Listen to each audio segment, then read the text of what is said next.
So ngayon ito na yung yung turbo dumating na. Kinabit ko na ngayon siya. Kinabit ko na yung mga linya, ayan. Yung linya ng langis, ito yung supply taas.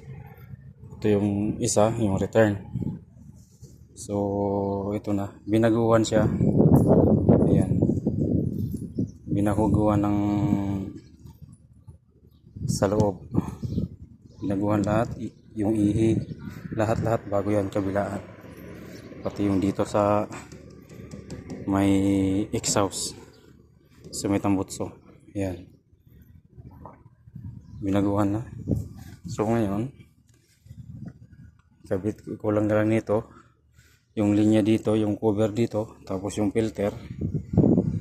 Ayan yung filter niya. Tapos ayan, yan ang kulang. So ngayon, yan na siya. Para pag maikabit na to, matesting na. Kung okay na nga ba, wala na yung usok na nagmumula dito sa breather na maputi. Ayan, dito yung lumalabas. Yan dulong yan. Diyan sa dulo na yan. So ngayon, pagkakabit nito, nakabit na lahat. Pa-underan ko to para matesting kung okay na nga ba. Kung mawala nga yung usok nitong makina na to.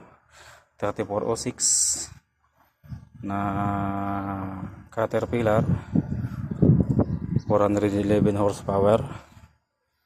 Siya to. So konting-konti na lang ang kulang ito.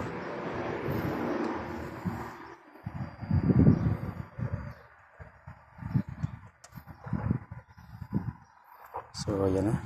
Sige po mga lods. Salamat sa inyong suporta. Tapusin ko muna to.